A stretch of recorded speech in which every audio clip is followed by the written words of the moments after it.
हमारा पहला टॉपिक है constituent assembly and making of the constitution. हमारी कॉन्स्टिट्यूएंट असेंबली कैसे बनी और हमने कॉन्स्टिट्यूशन बनाना अपना कैसे स्टार्ट किया, ये हम समझेंगे बाई घटना चक्र क्वेश्चंस एंड आंसर्स, और उनका यूज कैसे करना है आपको सबसे इम्पोर्टेंट। इसमें देखो सबसे पहला क्या है, कॉन्स्टिट्यूएंट असेंबली को जो फॉर्मेशन किया गया होगा तो उसका ना आइडिया किसको आया, सबसे पहले ये पूछा गया है आइडिया कहाँ पे आया। तो कॉन्स्टिट्यूएंट असेंबली का अगर हम आइडिया देखें सबसे पहले क्वेश्चन, तो अगर हम इसमें लॉजिक के हिसाब से जाएं, सबसे पहली चीज़ क्या है, लॉजिक के हिसाब से अगर हम जाएं तो 1946 बाद में आया, उससे पहले 42 आया, उससे पहले 1936 आया, उससे पहले 1934 आया। तो आइडिया अगर पहले आया तो वो आइडिया कब आ गया होगा, 1934 में। स्वराज पार्टी 1934 में आ गया होगा। ये हमारा क्वेश्चन पूछा गया था IAS 1996 में, ठीक है भाई। अब ये कब आइडिया आया, देखो यहाँ पे इनकी कॉन्फ्रेंस हुई थी, स्वराज पार्टी की कॉन्फ्रेंस कहाँ पे हुई थी, रांची में। कब, 1934 में। यहाँ पे सबसे पहले कॉन्स्टिट्यूएंट असेंबली बनाने की बात कही गई थी, यहाँ पे सबसे पहले कॉन्स्टिट्यूएंट असेंबली की बात कही गई थी। ये पहला ओकेजन था जब इंडियंस ने डिमांड की थी कि भाई हमारी भी एक कॉन्स्टिट्यूएंट असेंबली होनी चाहिए, एक ऐसी असेंबली, एक ऐसी सभा होनी चाहिए जो हम जिसके थ्रू हम कॉन्स्टिट्यूशन बना सके। पहला क्वेश्चन आपका क्लियर समझ आ गया, ठीक है। दूसरा क्वेश्चन, यही क्वेश्चन अब आपसे UPPCS ने 2017 में पूछा। इन्होंने पूछा कि कॉन्स्टिट्यूएंट असेंबली का जो आइडिया आया था 1934 में, उसको लाने वाला इंसान कौन था। अब देखिए, कॉन्स्टिट्यूएंट असेंबली का आइडिया लाने वाले इंसान थे MN रॉय साहब। MN रॉय साहब ने क्या किया था, ये जो थे इन्होंने पहली बार ये आइडिया सामने रखा था कब, 1934 में, जो कि रांची में हुई थी कॉन्फ्रेंस स्वराज पार्टी की। ये आपको क्लियरली समझ आ गया। तो आपको एक ये पता चल गया कि भाई कॉन्स्टिट्यूएंट असेंबली का आइडिया कहाँ पे आया था, स्वराज पार्टी 1934 में दिया था, और किसने दिया था, MN रॉय साहब ने दिया था। तो ये दो चीज़ आपको इंपॉर्टेंटली याद हो गई। अब आपसे तीसरा क्वेश्चन पूछा गया, ये पूछा गया MPPCS 2022 में। ये कहा गया कि constituent assembly alone can produce a constitution indigenous to the country, जो सिर्फ हमारे देश के लिए कॉन्स्टिट्यूशन हो, ट्रूली और फुल्ली रिप्रेजेंट करता हो विल ऑफ द पीपल। अब विल ऑफ द पीपल की बात की गई है इसमें, तो इसका आंसर क्या होगा, इसका आंसर होगा महात्मा गांधी। अब आपको सिर्फ इतना याद नहीं रखना है, आपको ये भी याद रखना है कि महात्मा गांधी ने ये चीज़ कहाँ पे लिखी थी। महात्मा गांधी जी ने ये चीज़ आर्टिकल लिखा था एक, द ओनली वे। क्या याद रखना है, कहाँ पे लिखी थी ये बात, द ओनली वे। और द ओनली वे कहाँ पे छपता था, हरिजन मैगजीन में छापा गया था। तो किस मैगजीन में छापा गया था, हरिजन मैगजीन में। वहाँ पे महात्मा गांधी जी ने अपने ये चीज़ों को क्या किया था, एक्सप्रेस किया था कि भाई ये जो है हम इंडिजिनस लोग मिल करके कॉन्स्टिट्यूशन बनाएंगे जो कि ट्रूली और फुल्ली रिप्रेजेंट करेगा हमारी जो विल है, इंडिया के लोगों की जो विल है उसको। तो आपको ये एडिशनल इन्फॉर्मेशन याद करनी है, द ओनली वे था, हरिजन न्यूज़पेपर में छपा था। अब हम देखते हैं नेक्स्ट क्वेश्चन। ये नेक्स्ट क्वेश्चन भी इंपॉर्टेंट है। ये पूछा था UPPCS 2008 में। Proposal of framing the constitution of India by an elected constituent assembly. देखो ये वर्ड याद रखना, किसके द्वारा, इलेक्टेड कॉन्स्टिट्यूएंट असेंबली के द्वारा। एक कॉन्स्टिट्यूएंट असेंबली होगी जो कि क्या होगी, इलेक्टेड होगी, और उसके द्वारा कॉन्स्टिट्यूशन ऑफ इंडिया बनाया जाएगा। तो ये चीज़ कहाँ पे आई थी, सबसे पहले ये चीज़ आई थी क्रिप्स मिशन में। क्रिप्स मिशन कब आया था, आपको याद रखना पड़ेगा, 1942 में क्रिप्स मिशन आया था। क्रिप्स मिशन इंडिया में क्यों आया था, क्योंकि वर्ल्ड वॉर 2 चल रहा था। कब से कब तक वर्ल्ड वॉर 2 चल रहा था, 1939 से लेकर के 1945 तक। इसके बीच में ब्रिटिशर्स को किसकी ज़रूरत थी, इंडियंस की ज़रूरत थी। जब इंडियंस की ज़रूरत थी तो ब्रिटिशर्स को इंडियंस की ज़रूरत के बदले उनको कुछ देना भी पड़ेगा। तो ब्रिटिशर्स ने क्या भेजा, क्रिप्स मिशन को भेजा, और इनको कहा कि भाई हम एक कॉन्स्टिट्यूएंट असेंबली बना देंगे जो कि इलेक्टेड होगी, लोगों के द्वारा चुनी जाएगी, इलेक्टेड होगी, और आप लोग अपना कॉन्स्टिट्यूशन बना लेना, हम आपको आज़ादी भी दे देंगे बाद में, लेकिन अभी हमारा साथ दीजिए। यह क्वेश्चन कब पूछा गया था, 2008 में। यह क्वेश्चन क्लियरली समझ आ गया। Question number 4। अब हम चलते हैं क्वेश्चन नंबर 5 की तरफ। क्वेश्चन नंबर 5 IAS पेपर 2022 में पूछा गया। यहाँ पे क्या चीज़ याद रखनी है आपको, देखो ये पूछा गया है कि भाई साहब क्रिप्स मिशन के बारे में आप थोड़ा चर्चा कीजिए। तो कॉन्स्टिट्यूएंट असेंबली बनाई जाएगी जिसके मेंबर्स को नॉमिनेट किया जाएगा प्रोविंशियल असेंबलीज के द्वारा और प्रिंसली स्टेट्स के द्वारा।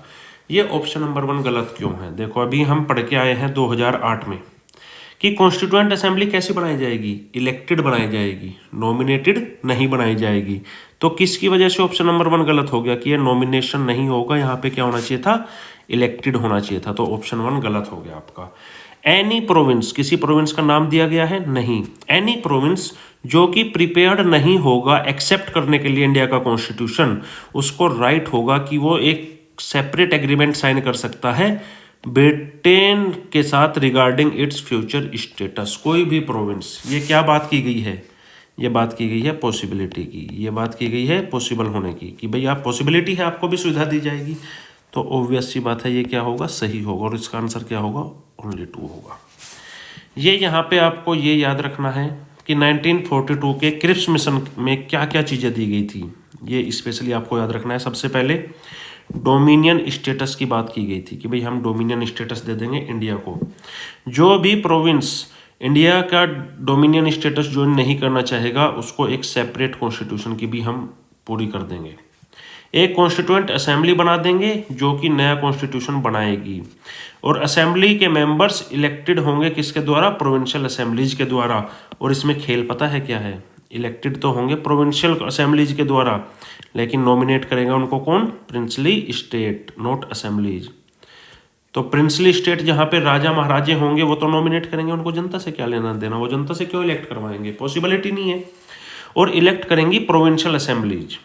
ये पूरा खेल समझ आ गया क्वेश्चन नंबर 5 का।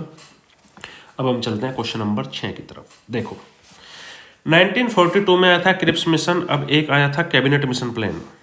कैबिनेट मिशन प्लान कब आया था भाई? कैबिनेट मिशन प्लान आया था 1946 में।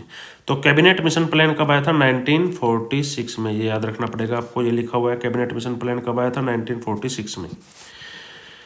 कैबिनेट मिशन प्लान ने कॉन्स्टिट्यूएंट असेंबली को डिसाइड किया कि आप जो है इलेक्शन करवाइए और हर एक प्रोविंस में जितने आप लोग सीट बांट लीजिए कि भाई कितने लाख लोग मिल करके एक मेंबर को चुनेंगे। जैसे आजकल चुनते हैं कि भाई कितने लाख लोग एमपी को चुनेंगे, तो कितने लाख लोगों को चुना गया कि भाई एक बंदे को चुना जाएगा। तो इसका आंसर होगा 10 लाख लोगों पे एक बंदा चुना जाएगा।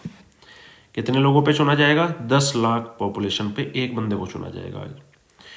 उसके बाद नेक्स्ट क्वेश्चन चलते हैं हम। अब ये जो कैबिनेट मिशन प्लान आया था आपका, कैबिनेट मिशन प्लान में कौन मेंबर नहीं था ये पूछा गया है, not a member of cabinet mission plan. तो इसकी सिंपल सी ट्रिक आपको याद रखनी है। क्या याद रखनी है? तो आपको सबसे पहले क्या याद रखनी है? PSA। आपको 3 वर्ड क्या याद रखने हैं? PS और A, ये मेंबर थे कैबिनेट मिशन के। P से आपका क्या नाम बनेगा? P से आपका नाम बनेगा पेंथिक लॉरेंस। कैबिनेट मिशन के मेंबर थे पेंथिक लॉरेंस। S से क्या बनेगा? स्टैफोर्ड क्रिप्स, जिनके नाम पे क्रिप्स मिशन बना था। और तीसरा आपको याद रखना पड़ेगा AV अलेक्जेंडर। ठीक है, तो इसमें कौन मेंबर नहीं था? Not a member, William would नहीं थे, स्टैफोर्ड क्रिप्स थे, पेंथिक लॉरेंस थे और AV अलेक्जेंडर थे। ये नॉर्मल चीज़ है। आपको कैबिनेट मिशन के कौन मेंबर थे ये आपको याद रखना पड़ेगा। देखिए अब इंडिया की जो कॉन्स्टिट्यूएंट असेंबली है उसको किस एक्ट के थ्रू इस्टेब्लिश किया गया था? ये वर्ड बहुत इंपॉर्टेंट है, इस्टेब्लिश।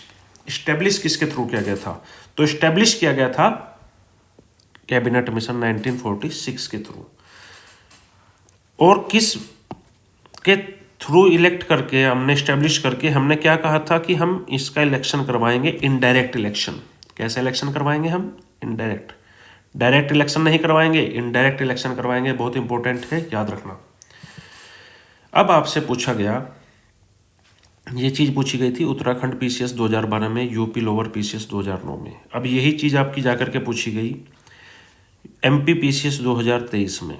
क्या पूछा गया? किस प्लान के थ्रू हमने कॉन्स्टिट्यूएंट असेंबली को क्रिएट किया? यहाँ पे किस वर्ड पे ध्यान दिया गया है? क्रिएट किया। तो क्रिएट किया, इस्टेब्लिश किया, एक ही बात है आपकी। किस मिशन, किस प्लान के थ्रू किया था हमने कॉन्स्टिट्यूएंट असेंबली को क्रिएट? कैबिनेट मिशन के थ्रू। कैबिनेट मिशन के थ्रू। कैबिनेट मिशन प्लान कब आया था? 1946 में आया था। साइमन कमीशन इंडिया में कब आया था? 1927 में आया था। क्रिप्स मिशन कब आया था? 1942 में आया था। याद रह जाएंगे ये ईयर्स। चलिए, इंटरिम गवर्नमेंट बनाई गई जब हम आज़ाद हो गए। ये यूपीएससी ने 1995 में पूछा था। इंटरिम गवर्नमेंट बनाई गई जब हम आज़ाद हो गए 1946 में, तो वाइस प्रेसिडेंट किसको बनाया गया था एग्जीक्यूटिव काउंसिल का? तो वाइस प्रेसिडेंट किसको बनाया गया था? देखो यहाँ पे लॉजिक ये कहता है कि प्रेसिडेंट तो खुद ब्रिटिशर्स बने होंगे सबसे पहले, इंटरिम गवर्नमेंट के जो प्रेसिडेंट बने होंगे वो ब्रिटिशर्स बने होंगे खुद से, लेकिन वाइस प्रेसिडेंट किसको बनाया गया होगा? तो इन चार लोगों में सबसे ज़्यादा इंपॉर्टेंट जो इंसान थे वो चल रहे थे उस टाइम पे जवाहरलाल नेहरू। क्यों? राजेंद्र प्रसाद जी को प्रेसिडेंट बना दिया गया था, राधा कृष्णन को वाइस प्रेसिडेंट बनाया गया, लेकिन वाइस प्रेसिडेंट से ये मत सोच लेना कि राधा कृष्णन जी थे। वाइस प्रेसिडेंट एग्जीक्यूटिव काउंसिल के किसको बनाया गया? जवाहरलाल नेहरू को। और इसके प्रेसिडेंट कौन थे? अब आपसे पूछा जाए, ये ट्रिक याद रखना आप कि भाई प्रेसिडेंट कौन थे, तो वाइस राय थे, जो ब्रिटिश वाइस राय थे उस टाइम पे वो थे एक्स ऑफिशियो प्रेसिडेंट। क्लियर हो गई बात? अब नेक्स्ट क्वेश्चन, कौन था जो इंटरिम गवर्नमेंट का मेंबर नहीं था? जो इंटरिम गवर्नमेंट बनाई गई थी उसका जो मेंबर नहीं था वो कौन था? वो राधा कृष्णन नहीं थे। इसका मतलब क्या है कि जगजीवन राम भी थे, इसका मतलब है कि डॉक्टर राजेंद्र प्रसाद भी थे, और इसका मतलब है कि श्री राजगोपालाचारी जी भी थे। लेकिन कौन नहीं था उसमें? राधा कृष्णन जी शामिल नहीं थे, ये आपको याद रखना पड़ेगा। नेक्स्ट क्वेश्चन, इंटरिम गवर्नमेंट बनाई कब गई थी? पहली जो इंटरिम गवर्नमेंट थी वो बनाई कब गई थी? तो आपको याद रखना है क्या? 24 अगस्त 1946। इसकी ट्रिक क्या है? आप 1946 तो याद रह जाएगा ना आपको, 4 याद रखो, 4 को ऐसे लिख लो और 4 का आधा क्या हो गया? 2, तो 24 1946 ये डेट आपको याद हो जाएगी। 24 1946 ये कब पूछा गया था? यूपीपीसीएस 2022 में पूछा गया था। 24 अगस्त 1946 को इंटरिम गवर्नमेंट बना दी गई थी। चलिए जी, अब क्या था, एक यूपीएससी ने क्वेश्चन पूछा था 2007 में, इसमें था वेवेल प्लान। वेवेल प्लान ने क्या कहा? देखो सबसे पहले मैं आपको समझा देता हूँ वेवेल प्लान क्या आया था। सबसे पहले आया था क्रिप्स मिशन। तो सबसे पहले क्या आया था? Cripps mission. तो आपको क्रिप्स मिशन को याद रखना पड़ेगा, कब आया था? 1942 में। इसको सक्सेस नहीं मिल पाई, तो उसके बाद एक वेवेल प्लान लेकर के आया गया। वेवेल प्लान लेकर के आया गया। वेवेल प्लान कब लेकर के आया गया? 1943 में।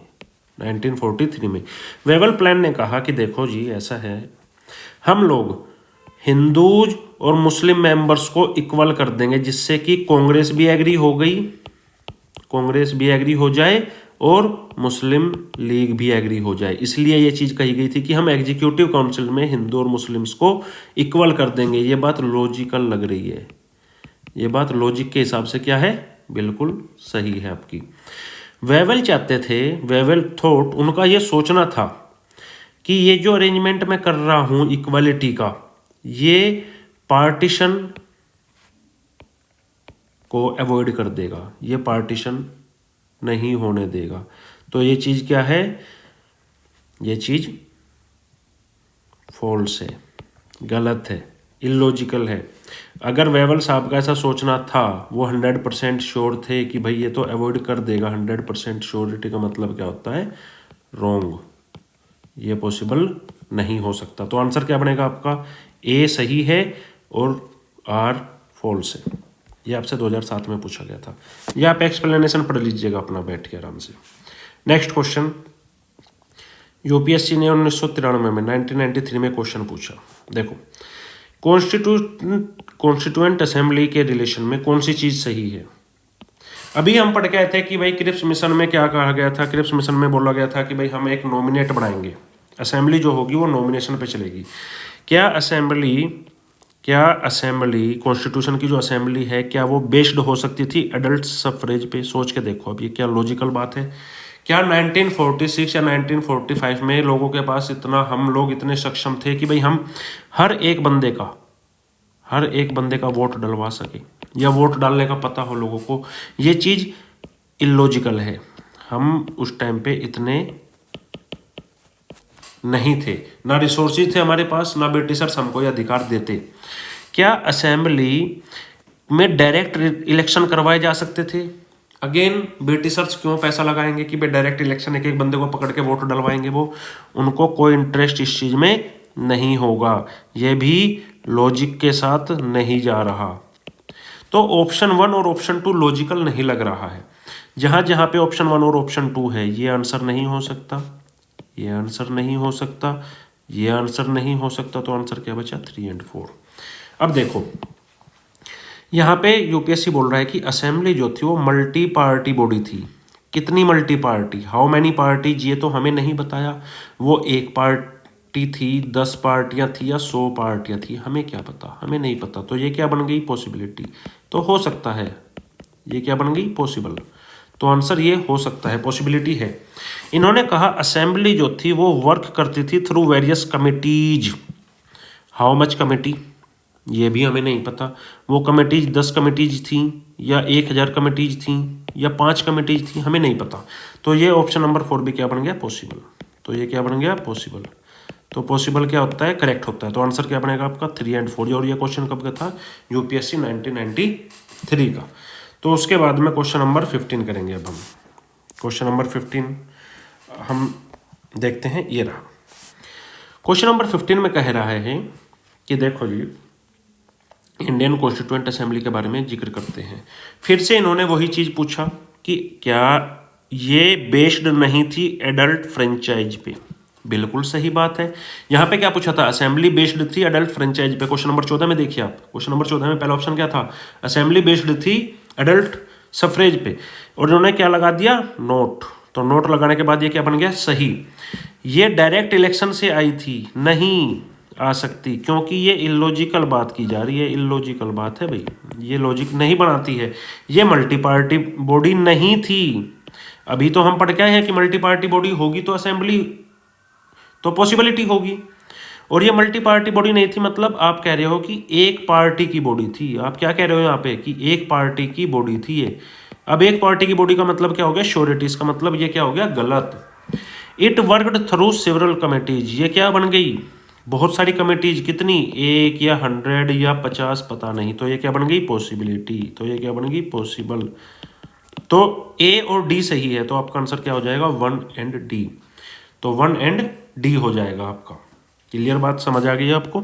चलिए अब एमपीपीसीएस ने क्वेश्चन पूछा 2012 में। फिर से हम एक और क्वेश्चन देख लेते हैं। एमपीपीसीएस ने क्या पूछा, इन्होंने पूछा कि आप हमें ये बताइए कि कौन सा ऑप्शन इनकरेक्ट है, कॉन्स्टिट्यूएंट असेंबली के बारे में कौन सा क्वेश्चन इनकरेक्ट है। अब इन्होंने ऑप्शन नंबर 1 में पूछा कि ये वर्क करती थी a large number of committees. यहाँ पे भी आपको क्लियर नहीं बताया गया कि कितनी large number, how much large number, वो 1 था या 10 था या 15 था। तो यानी कि ये पॉसिबिलिटी की बात कर रहे हैं। और ये कह रहे हैं मोस्ट इंपॉर्टेंट जो थी उनमें से वो ड्राफ्टिंग कमेटी थी। भाई हो सकती है मोस्ट इंपॉर्टेंट। इन्होंने कहा कि माइनॉरिटी कम्युनिटीज, एक कम्युनिटी नहीं, communities like Christians, Anglo Indians, Parsis were adequately represented. अब ये एडिक्वेटली रिप्रेजेंटेड का मतलब क्या होगा, एडिक्वेटली का मतलब होगा बहुतायत में, बहुत मात्रा में। हाउ मच एडिक्वेट, 10% या 50% एडिक्वेट की बात कर रहे हो या 70% एडिक्वेट की बात कर रहे हो, तो हमें नहीं पता कितने परसेंट एडिक्वेट की बात कर रहे हैं। तो ये भी क्या है, ये भी एक पॉसिबिलिटी है। तो ये भी क्या हुई पॉसिबल। तो ऑप्शन बी भी क्या हुआ पॉसिबल, और पॉसिबिलिटी राइट होती है। तो ऑप्शन ए भी पॉसिबिलिटी है, ऑप्शन बी भी पॉसिबिलिटी है। ऑप्शन 3 को देखो उन्होंने कैसे छुपाया है। ऑप्शन 3 में कह रहे हैं ये इलेक्ट होती थी। इन्होंने ऑप्शन 3 में क्या रखा है कि ये क्या होती थी, ये इलेक्ट होती थी यूनिवर्सल एडल्ट फ्रेंचाइजी से, यानी कि सभी लोग वोट डालते थे। ये पॉसिबल था क्या, नहीं था पॉसिबल। तो ये ऑप्शन नंबर 3 कट जाएगा। ऑप्शन नंबर 4 को देखो, ये कह रहे हैं कि इसका जो इलेक्टोरल प्रोसेस था वो बेस्ड था 6 शेड्यूल पे 1935 के एक्ट पे, जो कि रिस्ट्रिक्टेड फ्रेंचाइजी प्रोवाइड करता था। कैसी franchise, limited franchise. Limited franchise कैसे होती थी, जो लोग टैक्स देते थे वो वोट डाल सकते हैं, जिनके पास प्रॉपर्टी थी वो वोट डाल सकते हैं, जो एजुकेशनल क्वालिफाई थे, मतलब जिन लोगों को पढ़े लिखे थे वो वोट डाल सकते थे। देखो इन लोगों की वोट अंग्रेज डलवा भी सकते थे, और इन लोगों को ब्रिटिशर्स जो थे वो इन्फ्लुएंस भी कर सकते थे। भाई टैक्स का डर दिखा के प्रॉपर्टी छीन लेंगे, जिसको हम वोट डलवाएंगे उसको वोट डालनी है। तो ये चीज़ ब्रिटिशर्स के जो थी वो फेवर में थी, तो ब्रिटिशर्स के जो थी वो पॉजिटिव में थी ये चीज़। तो पॉजिटिव में थी तो ब्रिटिशर्स इस चीज़ को जरूर चाहेंगे। ये चीज़ आपको याद रखनी है, आगे काम आएगी। कि इलेक्टोरल प्रोसेस जो था वो 6 शेड्यूल में था। 6 शेड्यूल कौन सा, 1935 का एक्ट। वहाँ पे रिस्ट्रिक्टेड फ्रेंचाइजी होती थी टैक्स के बेस पे, प्रॉपर्टी के बेस पे और एजुकेशन क्वालिफिकेशन के बेस पे। ये आप जो है अपना पूरा का पूरा ये पढ़ लीजिएगा आराम से रोक करके। नेक्स्ट क्वेश्चन, मेंबर जो थे, अब देखो यही चीज यूपीएससी ने 2002 में पूछी थी कि मेंबर जो थे कॉन्स्टिट्यूएंट असेंबली जो बनाई गई, हमने जो सभा बनाई गई उसके जो मेंबर्स थे उन्होंने कॉन्स्टिट्यूशन को ड्राफ्ट किया। अब इसमें लॉजिक लगाते हैं अपना। देखो ये कह रहे हैं कि वो नॉमिनेट होते थे ब्रिटिश पार्लियामेंट के थ्रू। अगर ब्रिटिश की पार्लियामेंट लंदन में बैठ के इनको नॉमिनेट करके भेजेगी तो क्या इंडियंस मानेंगे? इंडियंस इसको डिनाई कर देंगे। इंडियंस बोलेंगे हमें नहीं चाहिए भाई। अगर उनको नॉमिनेट करेंगे गवर्नर जनरल, गवर्नर जनरल किसके थे? ब्रिटेन के थे। क्या इंडियंस एग्री करेंगे? नहीं, ये भी पॉसिबिलिटी नहीं है, क्योंकि कॉन्स्टिट्यूएंट असेंबली किसकी बनाई जा रही है? इंडिया के लिए। किसकी? इंडिया का कॉन्स्टिट्यूशन बनाने के लिए। और उनको नॉमिनेट करके भेजेगी ब्रिटिश पार्लियामेंट और गवर्नर जनरल, तो पॉसिबिलिटी नहीं है।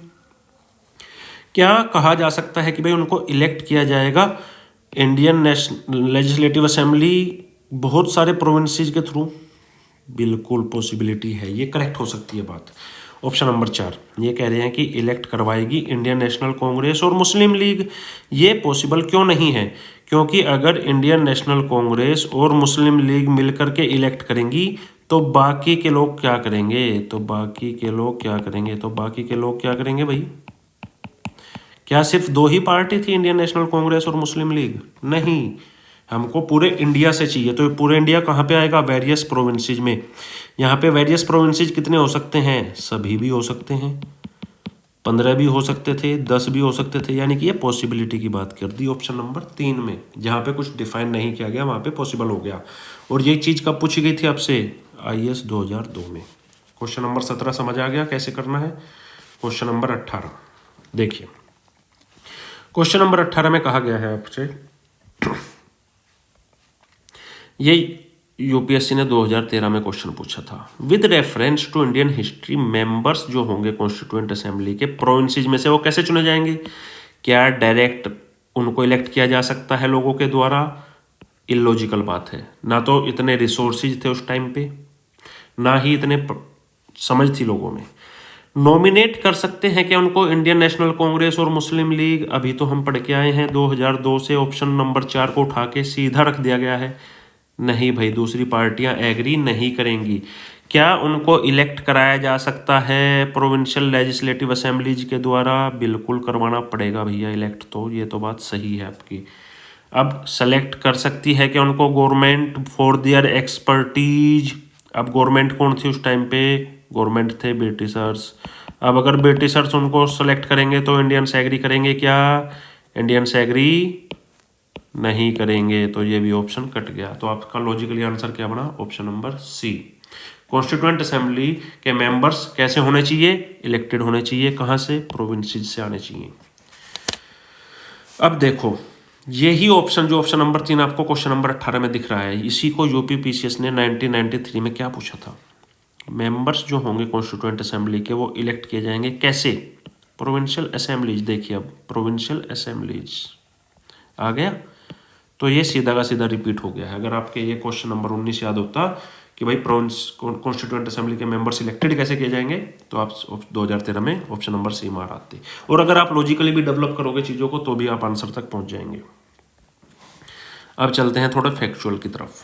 छत्तीसगढ़ पीसीएस में 2005 में पूछा गया, पहले इलेक्टेड चेयरमैन कौन थे कॉन्स्टिट्यूएंट असेंबली के? तो पहले इलेक्टेड चेयरमैन थे doctor Rajendra Prasad ji. Temporary chairman कौन थे? तो आपको सबसे पहले ये भी याद रखना पड़ेगा, टेम्परेरी चेयरमैन कौन थे? सच्चिदानंद सिन्हा जी। और ये जो सच्चिदानंद सिन्हा थे, ये 9 दिसंबर से लेकर के सिर्फ 11 दिसंबर तक चेयरमैन रह पाए थे, 2 दिन। इनको इसलिए बनाया गया था क्योंकि ये बुजुर्ग इंसान थे कि चलो साहब आप टेम्परेरी बन जाइए 2 दिन के लिए, फिर हम 2 दिन में इलेक्शन कर लेंगे और 2 दिन में हमें पता चल जाएगा कि भाई हमारा चेयरमैन कौन होगा। तो ये था क्वेश्चन नंबर 20 में, आपको ये इन्फॉर्मेशन याद रह जाएगी। आगे चलते हैं। एक और आपको इन्फॉर्मेशन याद रखनी पड़ेगी इसमें कि डॉक्टर राजेंद्र प्रसाद का नेम जो प्रपोज किया था वो किसने किया था? JB कृपलानी साहब ने। तो राजेंद्र प्रसाद पे कृपा किसकी हुई थी? कृपलानी साहब की। तो ये कृपा से बने थे। तो ये किससे बने थे? कृपा हुई थी इनके ऊपर। तो किससे बने थे? कृपा से। तो JB कृपलानी साहब ने इनका नाम प्रपोज किया था कि भाई इनको प्रेसिडेंट बना दिया जाए। अब हम पूछते हैं कि भाई पहली मीटिंग जो थी कॉन्स्टिट्यूएंट असेंबली की, पहली मीटिंग उसको चेयर किसने किया था? कौन था उस टाइम पे चेयरमैन? तो जब पहली मीटिंग होगी तो उस टाइम पे कौन होगा चेयरमैन? डॉक्टर सच्चिदानंद सिन्हा, क्योंकि 2 दिन के तो चेयरमैन ये थे ना, तो पहली मीटिंग तो यही लेंगे। फर्स्ट डे सेशन जो हुआ था कॉन्स्टिट्यूएंट असेंबली का, फर्स्ट डे का जो सेशन हुआ था कॉन्स्टिट्यूएंट असेंबली का, उसको चेयर कौन करेगा? डॉक्टर सच्चिदानंद सिन्हा। ये 2013 में पूछा गया और ये क्वेश्चन क्या है? ये रिपीटेड क्वेश्चन है। देखो ये जो 1990 में पूछा गया था ना, उसी को 2013 में उठा के पूछ लिया गया। अब बिहार में 2022 में पूछा गया, डॉक्टर राजेंद्र प्रसाद को इलेक्ट किया गया चेयरमैन के रूप में कब? तो आपको क्या याद रखना पड़ेगा? अभी मैं क्या बताता जा रहा हूँ आपको, पहले भी बताया था मैंने, 9 दिसंबर। तो आपको क्या याद रखना पड़ेगा? दिसंबर 1946। कब? दिसंबर 1946 में। छत्तीसगढ़ PCS ने 2022 में क्वेश्चन पूछा, कॉन्स्टिट्यूएंट असेंबली की पहली मीटिंग जो हुई थी वो कब हुई थी? 9 दिसंबर को हुई थी। बिल्कुल सही बात है। और 9 दिसंबर को कौन चेयरमैन थे? सच्चिदानंद सिन्हा साहब थे। तो ये तो बिल्कुल सही बात है। पहला परमानेंट प्रेसिडेंट सच्चिदानंद सिन्हा थे। ये भी सही बात है भाई। पहला जो थे वो कौन थे? सच्चिदानंद सिन्हा साहब थे। और उसके बाद क्या पूछा गया? मुस्लिम लीग ने बॉयकॉट किया था फर्स्ट मीटिंग का। मुस्लिम लीग तो लॉजिकल बात है, उनको पाकिस्तान चाहिए था भाई, वो क्यों आएंगे पहली मीटिंग में आपकी कॉन्स्टिट्यूशन बनाने के लिए इंडिया का? तो वो तो बॉयकॉट करेंगे ही करेंगे। तो आपका आंसर क्या बना? 1, 2 और 3। क्लियर कट समझ आ गया? कौन थे जो चेयरमैन थे कॉन्स्टिट्यूएंट असेंबली के? डॉक्टर राजेंद्र प्रसाद। ये भी क्वेश्चन रिपीटेड है। उसके बाद हम चलेंगे नेक्स्ट क्वेश्चन पे। कौन थे प्रेसिडेंट जो थे कॉन्स्टिट्यूएंट असेंबली के इंडिपेंडेंट इंडिया के? डॉक्टर राजेंद्र प्रसाद। ये भी क्वेश्चन क्या हो गया? रिपीटेड पे चला गया, कोई बात नहीं। फर्स्ट नॉमिनेट डेप्यूटी चेयरमैन कौन थे? ये इंपॉर्टेंट क्वेश्चन आ गया भाई। अब तक तो हम चेयरमैन के लिए लड़ रहे थे, डेप्यूटी चेयरमैन कौन थे भैया? तो फर्स्ट टेम्परेरी जो थे, पहले जो टेम्परेरी चेयरमैन थे वो थे Frank Anthony. First nominated temporary deputy chairman जो थे वो थे फ्रैंक एंथनी। और आंसर क्या था इसका? इसका आंसर होगा फर्स्ट नॉमिनेटेड चेयरमैन कौन होंगे? VT कृष्णमाचारी। ओ सॉरी, VT कृष्णमाचारी नहीं, फ्रैंक एंथनी। ठीक है, अब चलते हैं आगे। देखो कॉन्स्टिट्यूएंट असेंबली इस्टेब्लिश कब की गई थी? कॉन्स्टिट्यूएंट असेंबली को कब इस्टेब्लिश किया गया था? तो कौन सी तारीख थी वो? 9 दिसंबर 1946। और इस दिन किसको चेयरमैन बनाया गया था? सच्चिदानंद सिन्हा को। ये आप थोड़ा पढ़ लीजिएगा। और ये कब पूछा गया था? UP PCS 1995 में। ये तारीख याद होने लगी। 9 दिसंबर 1946 को कॉन्स्टिट्यूएंट असेंबली बनाई गई थी। पहला सेशन कॉन्स्टिट्यूएंट असेंबली का पहला सेशन कब चला? 9 दिसंबर 1940 को। ये बिहार में 2020 में एग्जाम में पूछा गया था। कब चला पहला सेशन? 9 दिसंबर 1946 को। कॉन्स्टिट्यूएंट असेंबली कब इस्टेब्लिश की गई? दिसंबर 1946 में। इजी क्वेश्चन चल रहे हैं। फर्स्ट सेशन कब चला? ये भी UP PCS ने 1990 में पूछ लिया था आपसे। और ये आंसर होगा 9 दिसंबर 1946 को। इंडियन कॉन्स्टिट्यूएंट असेंबली पहली बार कब मिली थी? इसका आंसर होगा 9 दिसंबर 1946 को। Question number 33, which meeting of constituent assembly, कौन सी मीटिंग थी कॉन्स्टिट्यूएंट असेंबली की जब जवाहरलाल नेहरू ने ऑब्जेक्टिव रेजोल्यूशन पास किया था? और वो थी 5th मीटिंग। कौन सी मीटिंग थी? 5th meeting. कौन सी मीटिंग थी? 5th meeting. ठीक है, और ये जो था आपका सेशन कौन सा था आपको याद रखना पड़ेगा। कौन से सेशन में था? फर्स्ट सेशन था। सेशन कौन सा था? फर्स्ट सेशन था। मीटिंग कौन सी थी? 5वीं मीटिंग थी। क्लियर कट याद हो गया। नेहरू जी ने ऑब्जेक्टिव रेजोल्यूशन को कब इंट्रोड्यूस करवाया था? 13 दिसंबर 1946 को। कब इंट्रोड्यूस कराया था? 13 दिसंबर 1946 6 को। इसको कब पास किया था असेंबली ने? 22 जनवरी 1947 को। कब क्या किया था? 22 जनवरी 1947 को अडॉप्ट कर लिया था इस रेजोल्यूशन को। और इसी रेजोल्यूशन से, ये रेजोल्यूशन क्यों इंपॉर्टेंट है? क्योंकि इसी रेजोल्यूशन से हमारी क्या बनी है? प्रीएम्बल बनी है अब आगे। तो इसी रेजोल्यूशन से हमने क्या बनाई है? अपनी प्रीएम्बल बनाई है अब। तो ये इंपॉर्टेंट चीज़ है। क्वेश्चन 35, ये जो रेजोल्यूशन था इसको अडॉप्ट कब किया गया? अडॉप्ट कब किया गया? तो हम अभी पढ़ के आए हैं 22 जनवरी 1947 को। देखो ये 22 जनवरी 1947, 22 जनवरी 1946 बहुत करीब करीब लिखा गया है, तो इसलिए आपको ये याद रखना पड़ेगा। ठीक है। Who proposed the preamble before the drafting committee? किसने प्रपोज किया था प्रीएम्बल को? ये पूछा गया था भाई, किसने प्रपोज किया था? तो जवाहरलाल नेहरू ने किया था। और कैसे किया था? बाई ऑब्जेक्टिव रेजोल्यूशन के थ्रू किया था। तो ऑब्जेक्टिव रेजोल्यूशन ही क्या था? प्रीएम्बल था भाई।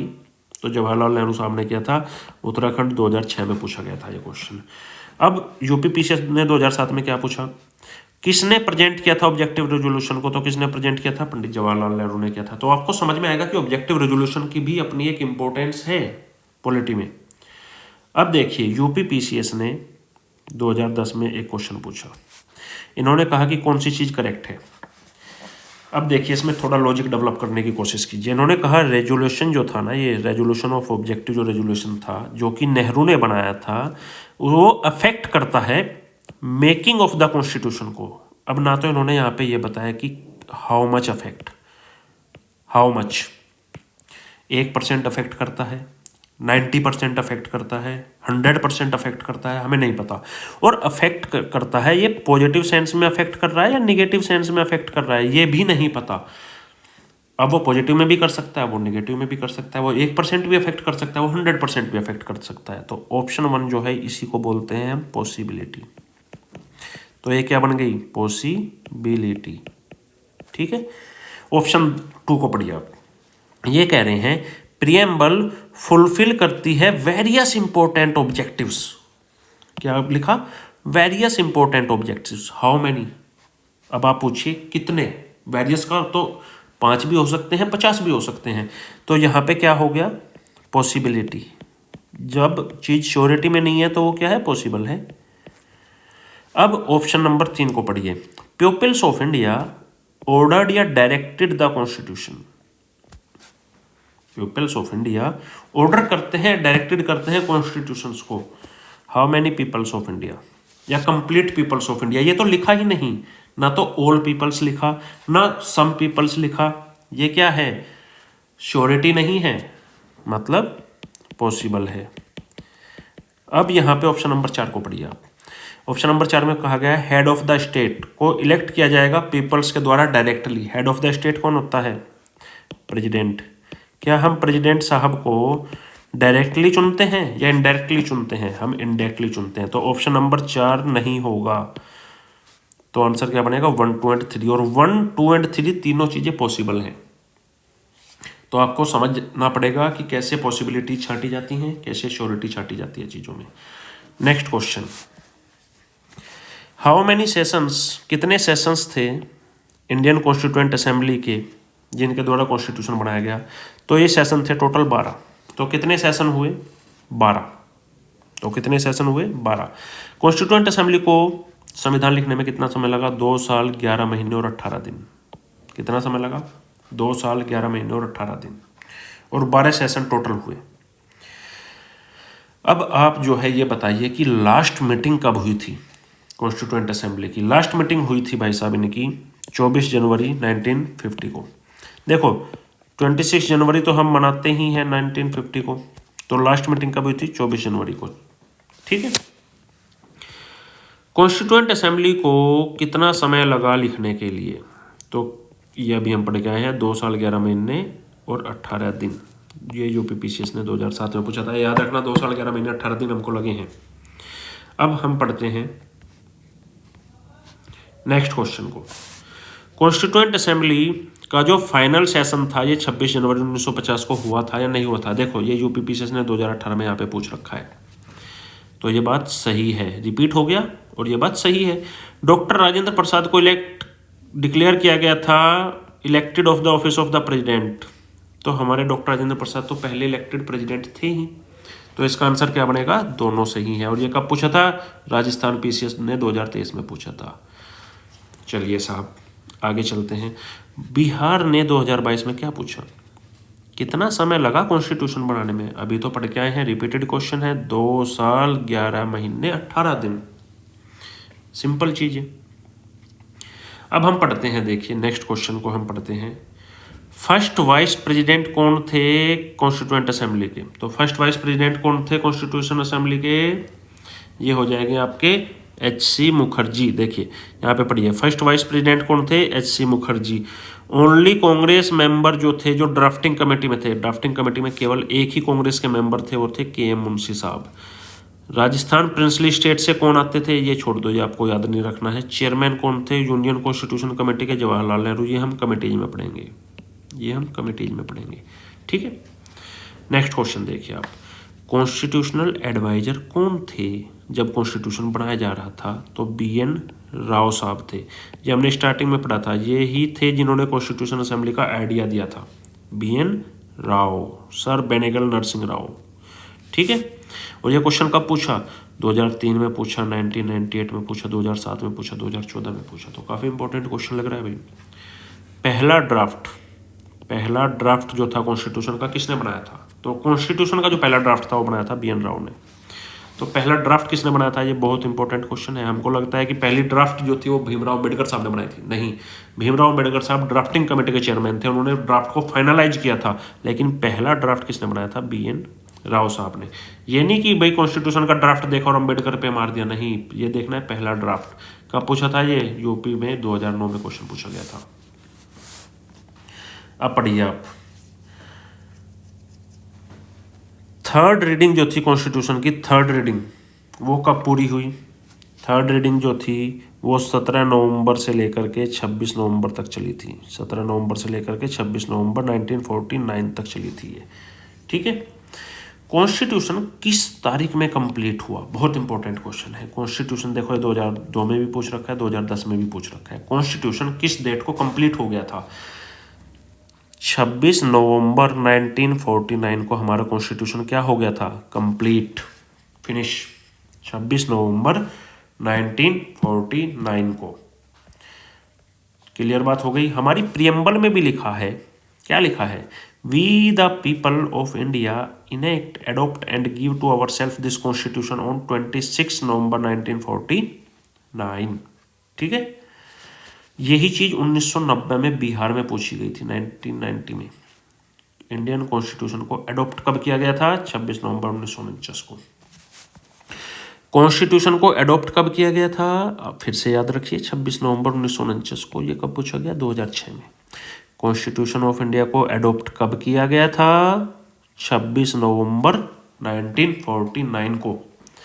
फिर से क्वेश्चन पूछा गया यूपीपीसीएस 1990 में, कॉन्स्टिट्यूशन ऑफ इंडिया को कब फोर्स में लाया गया, एडॉप्ट कब किया गया, 26 नवंबर 1949 को। फोर्स में कब लाया गया, 26 जनवरी 1950 को लागू कर दिया गया था।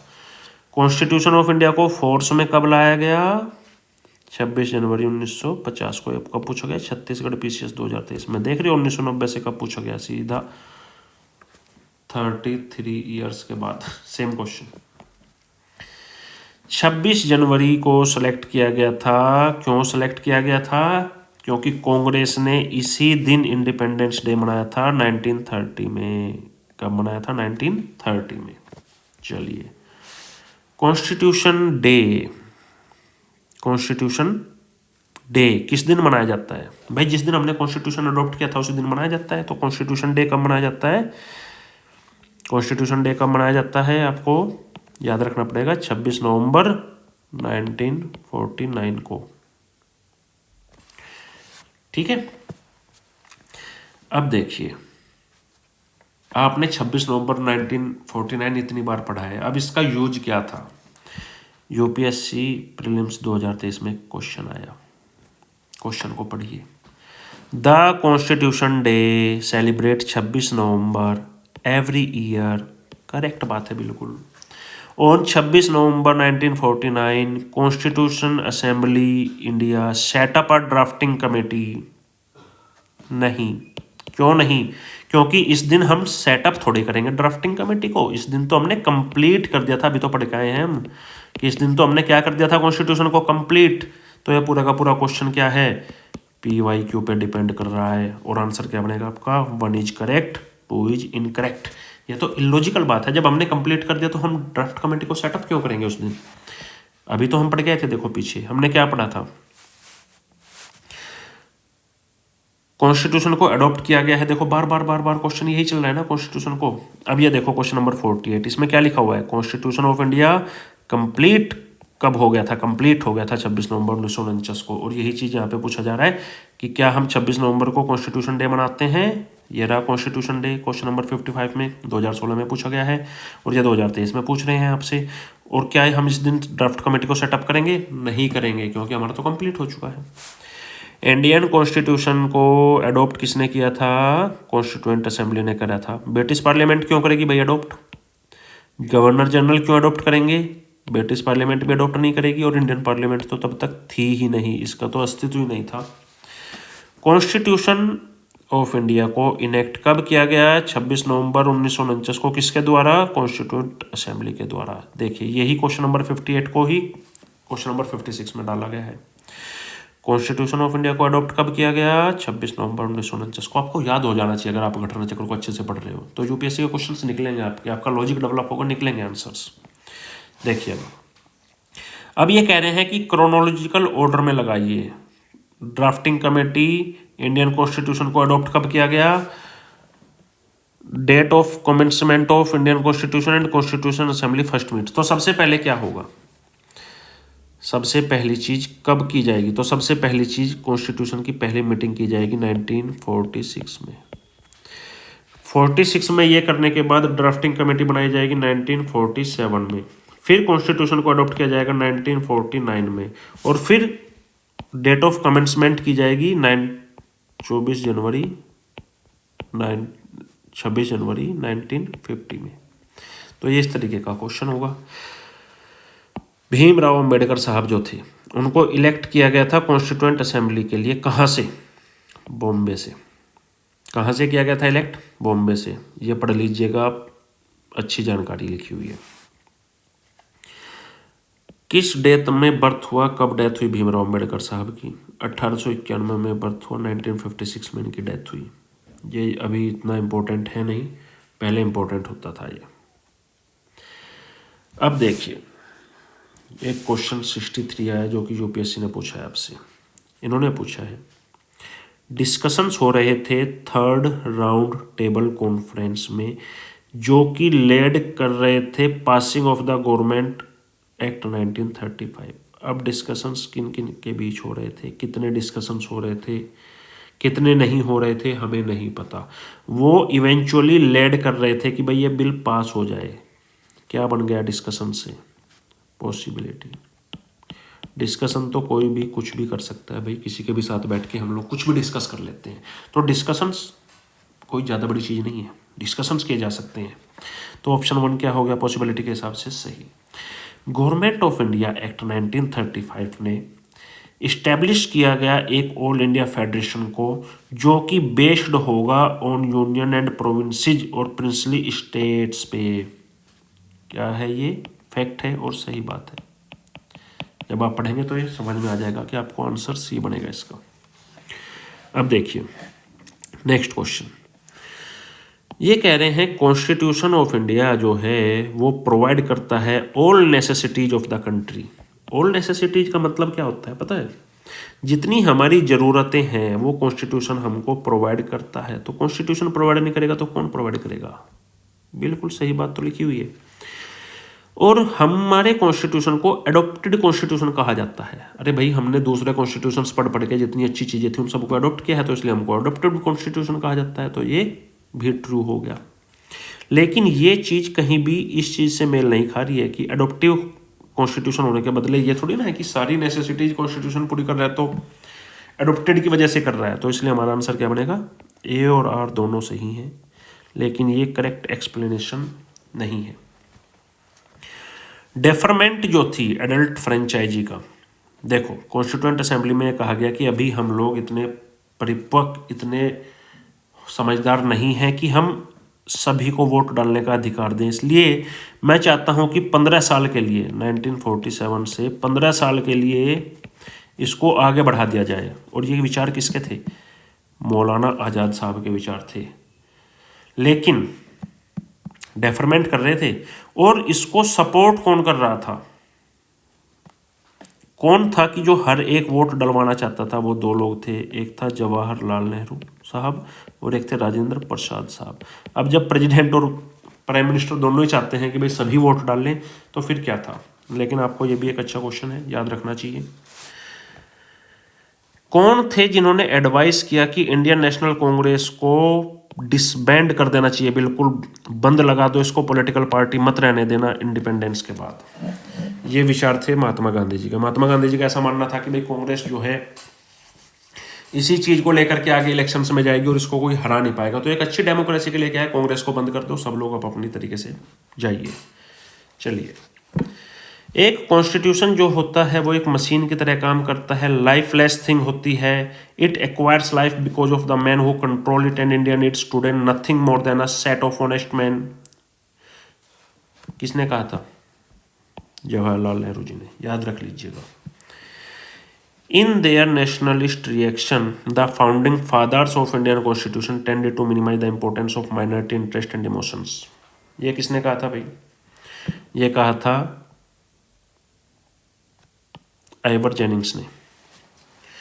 ये आपके कुछ कोट्स हैं, ये याद रख सकते हैं तो रख लीजिएगा। कॉन्स्टिट्यूशन असेंबली ही कांग्रेस है और कांग्रेस ही इंडिया, ये किसने कहा था? ऑस्टिन साहब ने। कितने वोमेन मेंबर्स थी जो कि इंडियन कॉन्स्टिट्यूशन असेंबली में थी? तो आपको ये याद रखना पड़ेगा, ये कितनी थी? 15। तो कितनी थी टोटल? 15। और इस तरीके से आपकी जो है पूरा making of the constitution complete हो गया। लॉजिकल चीज़ें समझा दी, जो रटना है वो समझा दिया आपको। होपफुली आपको